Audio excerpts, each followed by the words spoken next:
The October 24th, 1990 episode of Arsenio Hall featured Dennis Hopper promoting the film he directed called The Hot Spot, starring Virginia Madsen, Don Johnson, and Jennifer Connelly. Much of the interview focused upon John Johnson's refusal to promote the film and to work with Hopper, and they got into a war of words. Pre-internet, kids, so it was only in newspapers and on TV shows like this, and much more civilized than, putting out these angry tweets and replies and so old school kind of public shaming. Way better. Real. So check it out. He also talks about playing roles and actors' jobs of playing roles and living the roles, and congratulates Johnson on behaving like his character in The Hot Spot. What a great insult.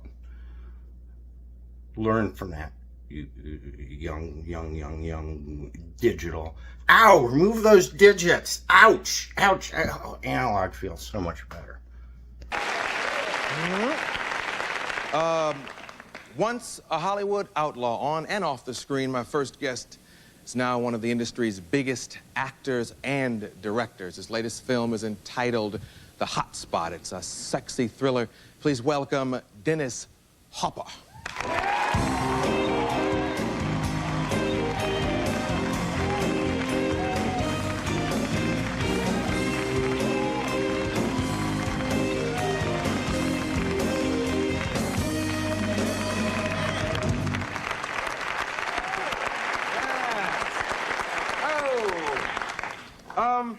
Let's see. Tell me a little bit about the movie first. It's a thriller. Yeah. Starring Don Johnson, Virginia Madsen, Jennifer Connelly. It's an Orion picture. Let's see. Oh, yeah, it's got a great album. I will give you that. Yeah, right with me. These are very important now. Miles Davis, John Lee Hooker, Taj Mahal. Oh, yeah. Jack Nietzsche arrangements. Yeah. Jazz. It's great. Island Records. And it's a hot movie, what can I tell you? Sexy, steamy, Texas, summer. When does it open? It opens around the country Friday, 26th. Yeah. It's gotten a lot of good reviews and a lot of strange reviews. You even said something, and I wrote it down here. Was this your quote? Last tango in Texas? Yeah. It's just, explain that. Right. Well, you saw the last Tango in Paris. Or maybe you didn't see the last Tango in Paris. Marlon it was Brando. A famous movie, but I never saw it. A lot of butter. Brando. Yeah. B&B. Yeah. It was an interesting movie. Bertolucci. So when people ask, they ask you, what's the movie about? I'm tired of trying to explain about an amoral drifter comes into a small town, meets two women, gets caught in a film noir, and goes deeper and deeper into the dark hole, and there is no light at the end of the tunnel.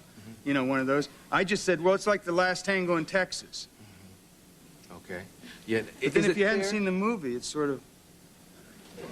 Yeah. Yeah. It may be the wrong year for this film. What do I know? No. Yeah. No, I don't think so. And I think even if you haven't seen Tango, you know what it was about. You've seen clips. I feel like I've seen Tango. You're right. Hear so much about it. Is it fair to say that you have an obsession with asses that came out of the early Hey, yeah, I would say that's fair. Oh, okay. Especially female asses. Yeah. Now, I haven't seen your movie. Why do they say that about it? Is there, just ass for no reason? There's... Is it just ass for no reason? No, there's really ass for reason, let's take a photographic lesson here. How would you photograph a woman if you didn't want to show her pubic hair? You know what I mean? Yes. Would you show her ass or just forget it? I don't know. Yeah. Besides, I happen to like the form is really good, Yeah. Real good. It is a woman. It's a head turner, Yeah. You know what I mean? I think you did the right thing. Yeah, I do too. Absolutely. So you did it for artistic purposes, and it was sometimes the only way to show the woman's body. Well, yeah. Well, I mean, I don't know how else to do it, you know? It was nice. Don, actually, we see Don's ass. He has a nice ass, too, I guess, if you're in men's ass. We got an audience there. There you go. Now, that's a wonderful compliment to Mr. Johnson. but it surprises me because I've been also reading a lot of stuff. Yeah, he's an ass.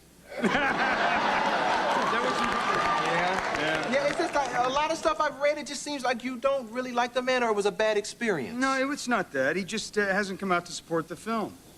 And, you know, I think that it's not like it's Jack Nicholson who doesn't go on television, you know what I mean? Right. Here's a guy who races boats for Revlon, you know?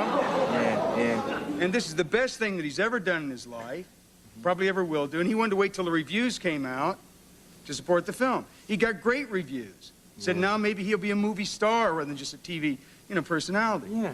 However, he then wanted a public apology from Dennis Hopper because I said that, like, I thought he was a sleazebag for not coming out and supporting the film and waiting for the reviews. And that he was perfect for this part. He was an amoral drifter who will blackmail you and take everything he can from you.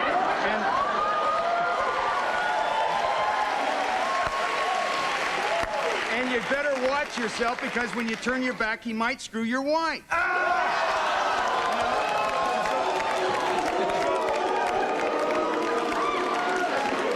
So the man got upset. You understand? Okay. I just, you know, so. And then I said I didn't understand why he had so many bodyguards. And I'm a paranoiac. I kept looking around. Who's trying to make a hit on this? I couldn't figure it out. You know, he's got all these bodyguards. You know, so I said, well, I guess I do understand it, though he's a little insecure. You know, to have bodyguards. They said, why do you suppose he's insecure? And I said, well, until he did this picture, he couldn't act. Now that I've explained all that, I want to send Don a copy of this show. Because, like, on the other side of this, I mean, David Lynch has said that I said that I was Frank Booth, you know, in Blue Velvet. Yeah, okay? So, like, you know, I accepted that. So Don can accept this. Wow. You know, I mean, well, it's... No, yeah. Well, I mean, it doesn't make a lot of sense to Don, but I understand it. Yeah. I mean, I respect you for being honest and stating your opinion. A lot of people would say, oh, no, I didn't say that. Yeah.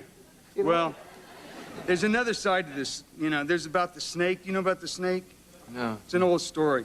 There's a beautiful snake that's worth a lot of money in this hole, you know? And, like, you know, you don't stick your own arm in the hole to get the beautiful snake, but you have a guy come along, like a Dennis Hopper, and he'll go out and they say, hey, there's a beautiful snake in that hole, man. Would you go bring that snake to me? You say, sure, man. Here's the snake. Yeah. That's sort of like the way I feel about myself right now and Don Johnson. I'm the arm, you know? He's the ass, I'm the arm.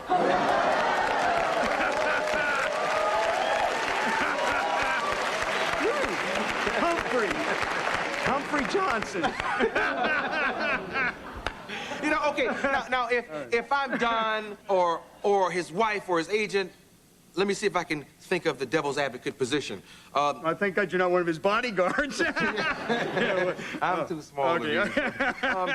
Virginia, who is a wonderful young actress, she's also in this movie. Yes. She hasn't done a lot to promote the film. No, she can't support the film because of the sex. She says the film, she likes the film, but she just can't go out and publicize the sex. She feels uncomfortable about it. But she and did that's it. understandable. Yes, she did it in the movie, but I can understand that. You know, when you have to go out as a woman and say, why did you do these nude scenes? Why are you in these love scenes? Blah, blah, blah, blah. And they never ask you about the acting. She's wonderful in this movie. She's like a wonderful Betty Davis, Lana Turner in a wearing blender. You know, she's great. Yeah. And anyway, I can understand her not wanting to go out and be asked a lot of questions about the sexual scenes and so. Ask me anything. Yeah, I get a feeling. I get a feeling also it's more than the promotion. I get a feeling that Virginia was easier to work with. Well, no, I tell you, Don was okay. He was all right. So it's just this promotion thing. Yeah, it's just a promotion. I don't have a problem with Don. I don't have a problem working with Don again, actually. Yeah. You know? I mean, John Wayne and John Ford worked together over and over. They didn't get along. John Ford found John Wayne a very disagreeable guy. But they made a lot of films together. Yeah. Now, if Don Johnson was lucky enough for this to make him a star, I'd work with him again. Yeah. Okay, Marley, you want to show a clip or... Yeah, before we go to commercial, let's look at a clip, because we've heard so much about this. I know you all want to see this.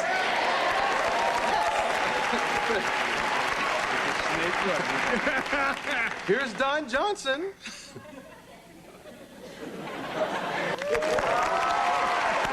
We'll be back with Dennis Hopper.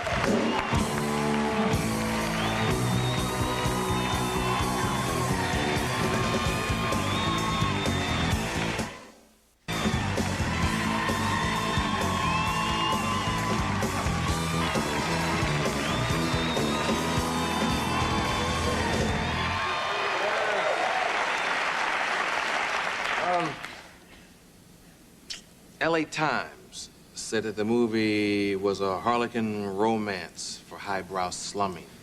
Is that fair? I don't even know what it means. Yeah, I was going to say, after you tell me whether it's fair, tell me what the hell does it mean, you know? Yeah, I read a lot of this stuff. I don't know, you know. I just don't know. Probably that's true, huh? Yeah. I mean, As I sit and analyze sounds it, real good. Harlequin, yeah. Let's see. I have to put my shades on. Harlequin romance for highbrow slumming. Highbrow slumming. Yeah, that's it. They nailed that one down. That's the hot spot for sure. Yeah. I don't know. Last Tango in Texas really gets better and better. Yeah, right. Yeah.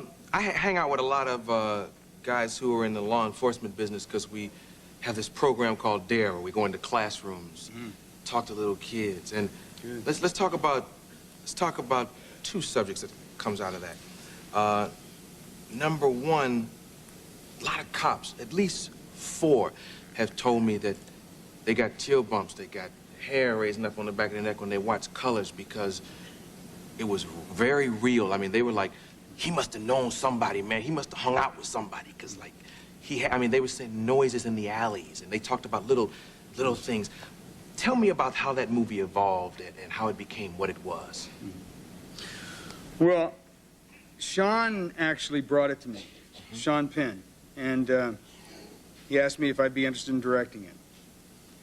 And I read it, and it took place in Chicago, and it was about a gang of black guys in Chicago who were selling cough syrup, drugs, cough syrup. And this white guy named Cowboy was supplying them with these drugs. And there was a black cop and a white cop, okay? Hey, listen, man, try this.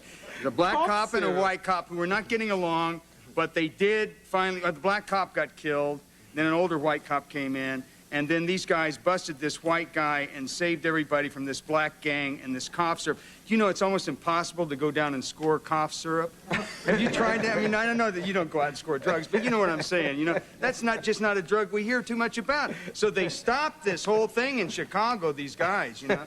So anyway, I read it, and I said, hey, it's terrible. I said, this will not even make a television show on any level. This is terrible. Forget this. Don't do this. And, you know, I ended a Go project.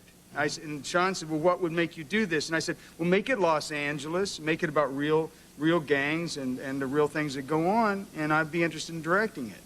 And Orion said, which is the studio, which is a great studio, by the way, they said, well, are there gangs in L.A.? You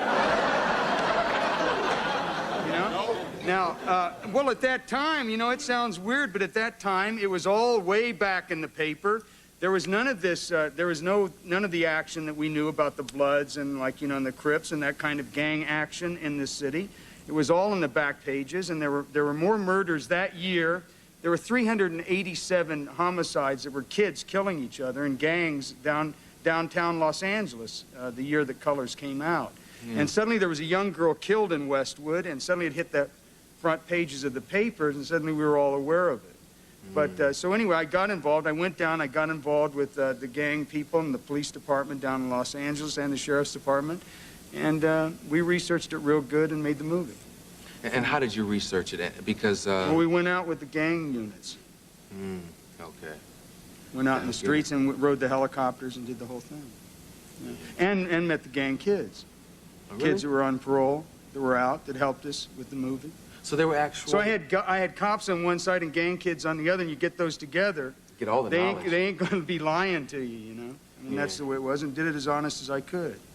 Yeah. So, And I brought up the word drugs, obviously, when I mentioned Dare. You at one time had your bout with substances. yeah. Not cough syrup, though. No. No, No, I was a drug addict, you know, alcoholic drug addict, and cocaine was my drug of preference. And it's a downer. There's only, well, there's incarceration at the end of the road and insanity, and there's no way out of that, and that's just it. And you can get clean, and you can get straight, and you can go another way, but it's a death trip.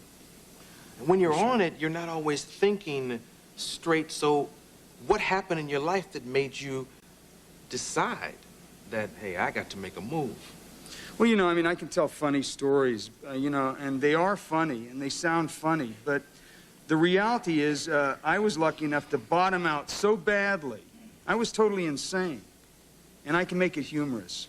And I can tell you, because it was humorous. I mean, I was walking naked in a jungle in Mexico thinking it was World War III. And you can take that on a very humorous level, but on another level, that's real sick. And it's amazing that I'm alive, you know? And I was incarcerated, and I was put away, and they didn't think I would ever get out and ever be able to come back. Now that you say that, Damon Wayans, who is young comic genius from Living Color, yes, ow, homie, don't play that.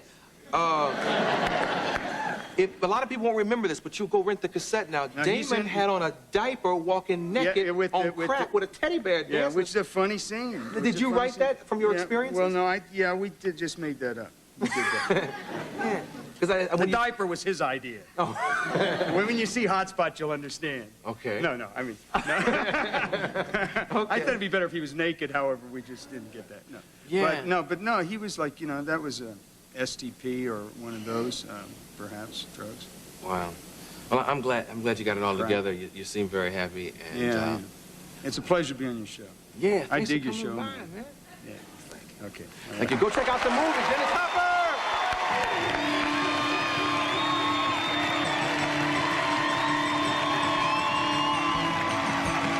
Thank you for watching Cleveland Live Music. Don't worry, this cop that's approaching is not going to interrupt great uploads. He hopefully supports the channel as much as you folks who hit the subscribe button do. There's Patreon and GoFundMe information that I doubt he's going to do. You can. But subscribe. Keep watching. That's all that counts.